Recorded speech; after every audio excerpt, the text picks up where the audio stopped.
کروڑوں درود نبی پاک صلی اللہ علیہ وآلہ وسلم کی ذات مبارکہ پر۔ میں ہوں آپ کا میزبان ایڈوکیٹ عاطف اور آپ دیکھ رہے ہیں میرا یوٹیوب چینل عاطف پاکستانی الوکیل۔ آج ہم جس لیگل ٹاپک کے ساتھ حاضر ہوئے ہیں یہ بہت ہی عام جو ہے وہ ٹاپک ہے پاکستان کے اندر، پاکستان کے کمیونٹی کے اندر بہت سے لوگوں کو اس کا فیس کرنا پڑتا ہے۔ میں پہلے اس کی ویڈیو اپلوڈ کر چکا ہوں مختصراً 489F کے اوپر، لیکن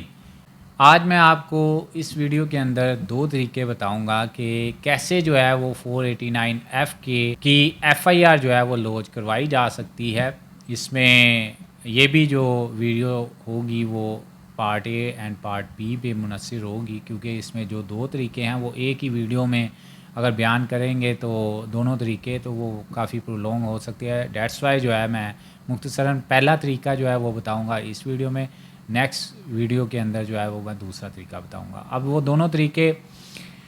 عام ویورز کی معلومات کے لیے اور نئے آنے والے وکلاء حضرات کے لیے خاص طور پہ یہ ایک پروسیجر ہے، اس کو اڈاپٹ کرتے ہوئے 489F کا جو ہے وہ FIR کٹوائی جا سکتی ہے۔ 489F بیسیکلی وہ چیک کا پرچہ ہوتا ہے، اس میں فائنینشیل اوبلیگیشن یا پھر ری پیمنٹ آف لون جو ہے، ایسی صورتحال جب ہوتی ہے جب آپ نے ادھار رقم لی ہوتی ہے اور اس کی عوض جب آپ چیک دیتے ہیں، اور ان معاملات کو مد نظر رکھتے ہوئے اگر وہ چیک ڈس آنر ہو جائے تو 489F کا جرم جو ہے تعزیرات پاکستان کے تحت وہ بنتا ہے۔ اب اس میں جو دو طریقے ہیں وہ میں بتاتا چلوں۔ ایک ہے پولیس کا طریقہ کار، یعنی کہ تھانے سے ڈائریکٹ FIR ہونا، ایک ہے اگر وہ نہیں وہاں سے ہو سکتی تو 22A22B کر کے یعنی کہ عدالتی طریقہ کار کے تحت جو ہے وہ FIR کروائی جا سکتی ہے۔ آج ہم ذکر کریں گے پہلے طریقے کا، وہ یہ ہے کہ 489F جو ہے یہ میں نے جیسا کہ ابھی بتایا کہ جب کسی نے کسی سے ادھار رقم لی ہو یا کوئی فائنینشیل اوبلیگیشن ہو کسی کے اوپر اور وہ چیک اپنا کاٹ کے سائن کر کے اماؤنٹ لکھ کے ڈیٹ لکھ کے وہ دے دیتا ہے، تو اس چیک کو جس ڈیٹ پہ کیش کروانے جو شخص جاتا ہے جس کے وہ پیسے ہوتے ہیں، تو وہ اگر وہ چیک کیش نہ ہو، ڈس آنر ہو جائے۔ اب وہ ڈس آنر کی جو کنڈیشنز لکھی ہوتی ہیں وہ کافی زیادہ ہوتی ہیں بیسیکلی، لیکن اگر عموماً جو ہے وہ انسفیشینٹ فنڈ جو ہے اس کی بنیاد پہ ڈس آنر سلپ لگتی ہے۔ جب ایسی صورتحال پیدا ہو جاتی ہے کہ ڈس آنر سلپ لگ جائے، چیک آپ کے پاس اوریجنل ہوتا ہے، تو الزام علیہ یعنی کہ جس نے چیک جاری کیا ہے اگر وہ پھر بھی پیسے دینے سے انکاری کر جائے چیک ڈس آنر ہونے کے بعد بھی، تو پھر آپ کیا کرتے ہیں، ایک درخواست لکھتے ہیں سادہ الفاظ میں کہ جی فلاں شخص نے میرے پیسے دینے تھے، اس نے یہ چیک جاری کیا تھا ان پیسوں کو دینے کے لیے، لیکن اب وہ چیک ڈس آنر ہو گیا ہے، یہ میں بینک میں گیا ہوں، یہ ڈس آنر سلپ موجود ہے۔ یہ آپ سمپل سی درخواست جو ہے وہ اپنے متعلقہ SHO کو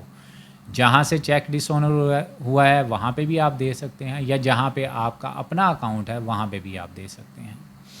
ایسی صورتحال کے اندر جب آپ اپلیکیشن دیتے ہیں، اب میں پروسیجر کی طرف آتا ہوں کہ SHO کے پاس جب اپلیکیشن کہ جب وہ آپ اپلیکیشن کمپلینٹ سیل پہ دیتے ہیں تو آپ کو ایک سلپ موصول ہوتی ہے، اور اس سلپ کے اوپر جو ہے متعلقہ ASI یا سب انسپیکٹر جو بھی موجود ہوتے ہیں جن کو وہ آپ کی اپلیکیشن ریفر ہوتی ہے، اس کا نام اور نمبر بھی لکھا ہوتا ہے۔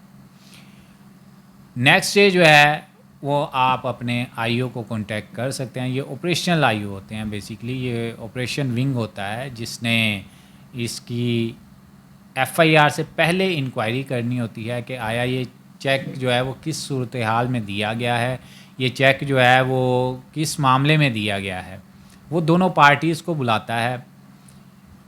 وہ آپریشنل IO جو ہے دونوں پارٹیز کو جب بلائے گا، اگر ان میں سے دونوں پارٹیز آ جاتی ہیں تو دونوں کو سن کے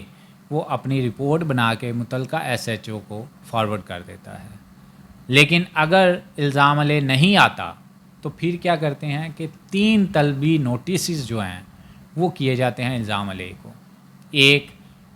اس میں ایون کہ الزام علیہ کے گھر کے باہر بھی جا کے یا گھر میں دیا جاتا ہے دروازے کو نوک کر کے،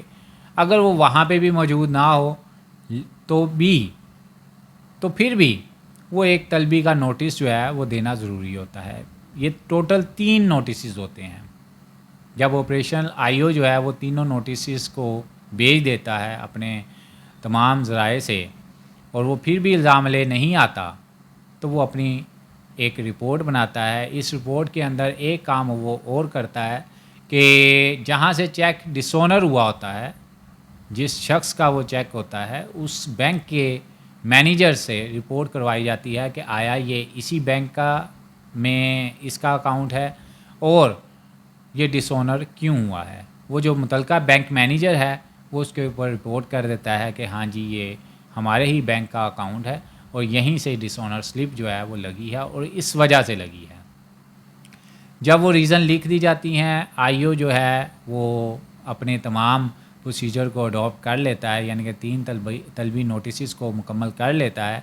پھر بھی الزام علیہ اگر نہ آئے تو وہ متعلقہ ایس ایچ او کو جو ہے وہ رپورٹ بنا کے دے دیتا ہے کہ جی میں نے تمام انکوائری کر لیا، میں نے کمپلیننٹ کو بھی سن لیا ہے، چیک جو ہے وہ اصلی ہے، اس کے اوپر سگنیچر اصلی ہیں، انسفیشینٹ فنڈ ہونے کی وجہ سے یہ ڈس آنر ہو گیا ہے۔ وہ چیک کو ایس ایچ او جب دیکھتا ہے کہ جی یہ رپورٹ میرے پاس آ گئی ہے، وہ اپنے سائن کر کے فارورڈ کر دیتا ہے متعلقہ ڈی ایس پی کو۔ اب جب وہ ڈی ایس پی کے پاس بات جاتی ہے تو وہ جو پچھلا جو مرحلہ ہوتا ہے وہ سائڈ پہ رکھتے ہوئے ڈی ایس پی بھی وہی پروسیجر اڈاپٹ کرتا ہے جو کہ پیچھے آپریشنل آئی او نے اڈاپٹ کیا ہوتا ہے۔ اس میں بھی وہ 3 طلبی نوٹسز جو ہے وہ جاری کرنے کے پابند ہوتے ہیں، اپنا نمائندہ بھیج کے طلبی کروانے کی کوشش کرتے ہیں، وہاں پہ کمپلیننٹ کو بھی سنا جاتا ہے۔ اگر پھر بھی الزام علیہ 3 طلبی نوٹسز کے باوجود بھی نہ آئے تو پھر متعلقہ جو ڈی ایس پی ہے وہ اب از خود بھی آرڈر جاری کر سکتا ہے کہ وہ متعلقہ جو رپورٹ بنائی جاتی ہے اس کے اوپر سائن کر کے ایف آئی آر درج کرنے کا حکم دے سکتا ہے۔ لیکن کئی معاملات کے اندر اس طرح ہوتا ہے کہ متعلقہ جو ڈی ایس پی ہے وہ اپنے جو ہائر اتھارٹی ہے ایس پی کو جو ہے وہ ان سے پرمیشن لے کے پھر ایف آئی آر درج کرنے کا حکم جاری کرتے ہیں۔ اس میں کچھ معاملات ابھی ریسنٹلی ایک جو ہمارے معاملے میں تھا، وہ میں نے جس کلائنٹ کا کیس کیا اس میں وہ فیمیلس تھیں، دیٹس وائی جو ہے وہ جو متعلقہ ڈی ایس پی تھے انہیں تمام پروسیڈنگس کو اڈاپٹ کرتے ہوئے آفٹر آل جب وہ نہیں پھر بھی ملے تو انہوں نے کیا کیا کہ پھر بھی پرمیشن لی اپنے متعلقہ ایس پی سے اور پھر ایف آئی آر لانچ کی۔ مین ٹو سے دس کہ چونکہ وہ فیمیلس تھیں دیٹس وائی جو ہے پریکاشنری میئرز جو ہیں وہ اڈاپٹ کرنے پڑے، لیکن چونکہ چیک جو ہے وہ اصلی ہوتا ہے، سگنیچر اصلی ہوتے ہیں، تو دیٹس وائی جو ہے وہ ایف آئی آر ہونا ہوتی ہے۔ یہ ہے کہ تھوڑا سا پروسیجر جو ہے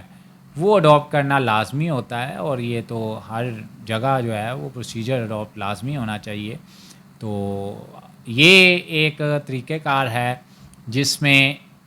without going to the court یہ ایف آئی آر لانچ ہو سکتی ہے، اور اس طریقہ کار کے تحت اس طریقہ کار کو اڈاپٹ کرتے ہوئے وہ ایف آئی آر درج کروائی جا سکتی ہے۔ دوسرا طریقہ جو ہے وہ میں اپنی نیکسٹ ویڈیو میں بتاؤں گا 22A/22B کے حوالے سے، اس میں بھی مکمل تفصیلی ذکر کیا جائے گا کہ کون کون سے سٹیپس جو ہیں وہ اڈاپٹ کیے جاتے ہیں، اس کے بعد ایف آئی آر درج ہو سکتی ہے۔ نیکسٹ کسی ٹاپک کے ساتھ پھر حاضر ہوں گے، ابھی تک کے لیے اتنا ہی، اللہ حافظ۔